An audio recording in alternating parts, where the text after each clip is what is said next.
आओ बच्चों, आज मैं तुम्हें दो माली की कहानी सुनाता हूँ। एक गांव में दो पड़ोसी रहा करते थे। दोनों माली थे दोस्तों।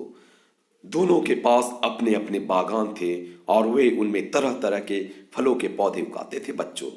यही बागान उनकी जीविका के साधन थे बच्चों। उनमें से एक पड़ोसी बहुत ही सख्त था और अपने पौधों की जरूरत से ज्यादा देखभाल करता था बच्चों। उससे लगता था कि पौधों की अगर ठीक से देखभाल नहीं की गई तो वे नष्ट हो सकते हैं। लेकिन दूसरा पड़ोसी पौधों की प्राकृतिक रूप से विकसित होने देने पर विश्वास करता था बच्चों।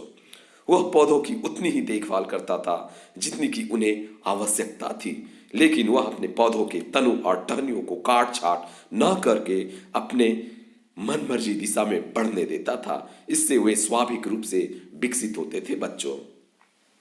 बच्चों, एक शाम बहुत ही भीषण तूफान आया जिसमें भारी बारिश हुई।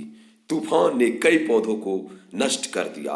अगली सुबह जब सख्त पड़ोसी उठा तो उसने पाया कि उसके सारे पौधे उखड़ गए हैं और बर्बाद हो गए हैं बच्चों। वहीं जब दूसरा पड़ोसी उठा तो उसने पाया कि उसके पौधे अभी भी मिट्टी में मजबूती से लगे हुए हैं, इतने तूफान के बावजूद भी।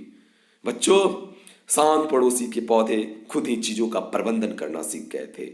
इसलिए इसने अपना काम किया, गहरी जड़ें उगाई, मिट्टी में अपने लिए जगह बनाई।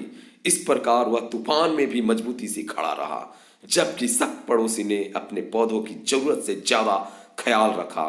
लेकिन शायद वह भूल गए सीखना कि बुरे समय में खुद का ख्याल कैसे रखते हैं।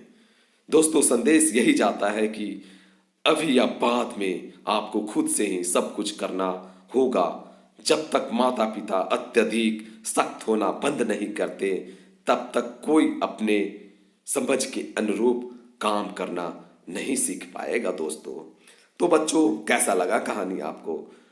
लाइक करें, सब्सक्राइब करें और कमेंट बॉक्स में जाकर कमेंट करें दोस्तों। धन्यवाद बच्चों।